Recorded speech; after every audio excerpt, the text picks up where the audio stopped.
जय छठ मैया की। प्यारी बहन और माताओं, आप सभी को छठ पर्व की बहुत बहुत शुभकामनाएं। आज की इस वीडियो में हम आपको बताएंगे छठ पूजा से जुड़ी विस्तृत जानकारी। संपूर्ण जानकारी के लिए इस चैनल से जुड़ें और वीडियो को पूरा देखें। और वीडियो को देख करके कमेंट में जय छठ मैया जरूर लिखें। छठ पूजा कार्तिक शुक्ल पक्ष की षष्ठी को मनाया जाने वाला आस्था का पर्व है। 4 दिनों तक चलने वाले इस पर्व से राजा प्रियव्रत की एक पौराणिक कहानी जुड़ी हुई है। इस पौराणिक कहानी के अनुसार षष्ठी व्रत रखकर और विधि विधान के साथ छठी माता की पूजा करने के बाद राजा प्रियव्रत का मृत हो चुका पुत्र वापस जीवित हो गया। रामायण और महाभारत में भी छठ पूजा से जुड़ी कहानियां मिलती हैं। छठ पर्व या षष्ठी पूजा कार्तिक शुक्ल पक्ष के षष्ठी को मनाया जाने वाला एक आस्था का बड़ा पर्व है। दिवाली के 6 दिनों बाद छठ पूजा की शुरुआत होती है। इस साल छठ पूजा 25 अक्टूबर से नहाए खाए के साथ शुरू होगी। इसके बाद छठ पर्व 4 दिनों तक चलते हुए खरना, संध्या अर्घ, प्रातःकालीन अर्घ के साथ 28 अक्टूबर को समाप्त हो जाएगा। छठ पूजा की शुरुआत कैसे हुई, इसका जवाब हमें कई पौराणिक कहानियों में मिलता है। पौराणिक कहानियों के अनुसार त्रेता युग में माता सीता और द्वापर युग में द्रौपदी ने छठ पूजा व्रत रखकर सूर्यदेव को अर्घ दिया था। आइए विस्तार से जानते हैं छठ पूजा का इतिहास और छठ पूजा की शुरुआत की कहानी। पौराणिक कथा के अनुसार राजा प्रियव्रत बहुत दुखी थे क्योंकि उनके कोई संतान नहीं थी। उन्होंने महर्षि कश्यप को अपनी समस्या बताई। महर्षि कश्यप ने उन्हें पुत्रेष्टि यज्ञ कराने की सलाह दी। यज्ञ के दौरान आहुति के लिए बनाई गई खीर रानी मालिनी को खाने को दी गई।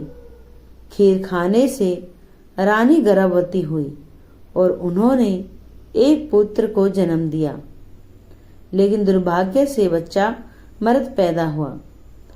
देवी षष्ठी की कृपा से प्राप्त हुआ पुत्र राजा प्रियव्रत पुत्र के शव को लेकर शमशान घाट गए और दुख में डूबकर अपने प्राण त्यागने ही वाले थे कि तभी ब्रह्मा जी की मानस पुत्री देवी षष्ठी प्रकट हुई।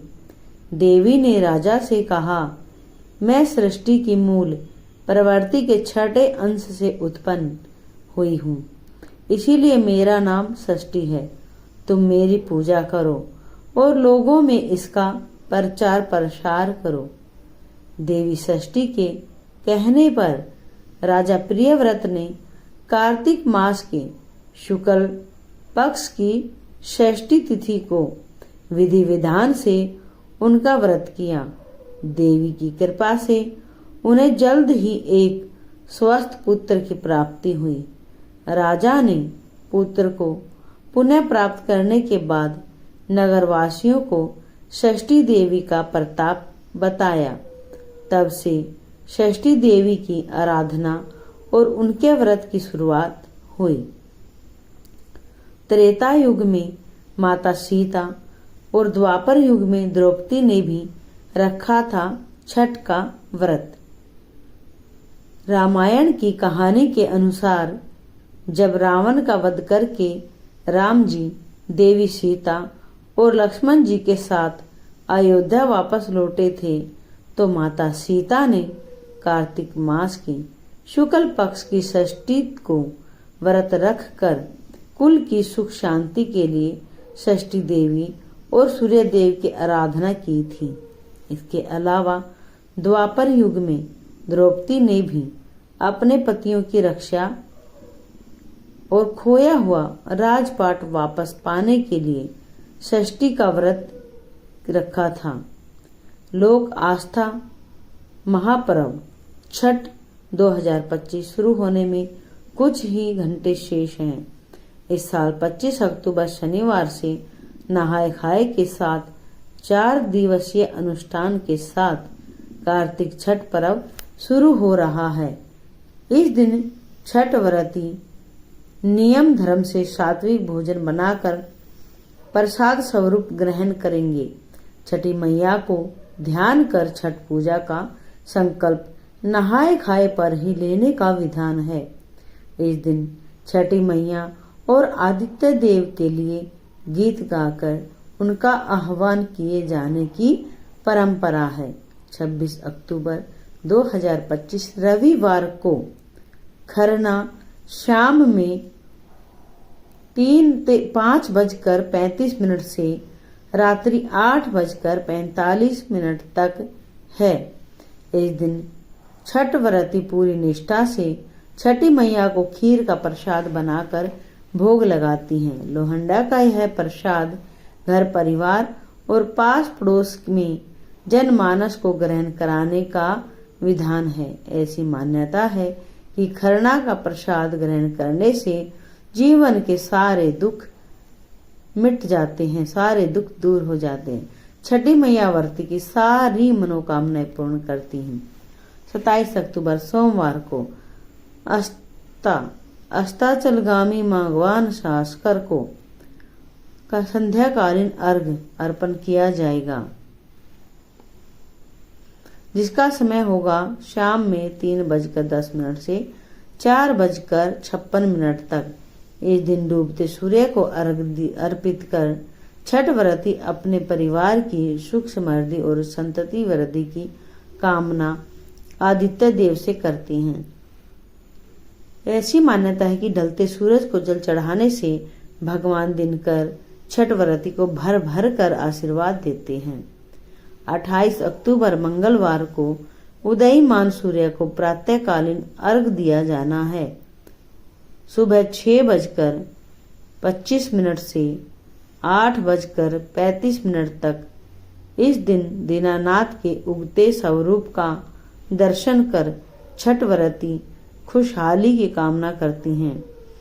परिवार के लोग भी छठ व्रती को सामने से दूध जल का अर्घ अर्पण कर अपनी निष्ठा प्रकट करते हैं।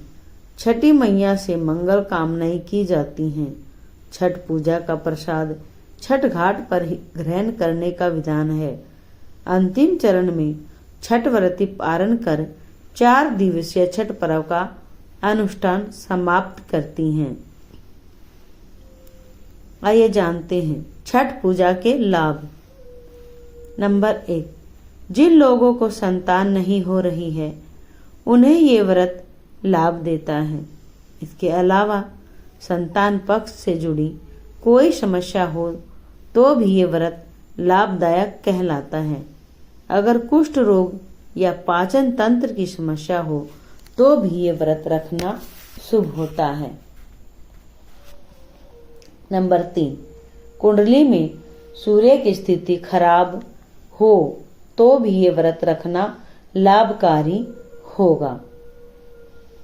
प्यारे भक्तों, अगर जानकारी अच्छी लगी हो तो चैनल को सब्सक्राइब करना ना भूलें। कमेंट में जय छठी मैया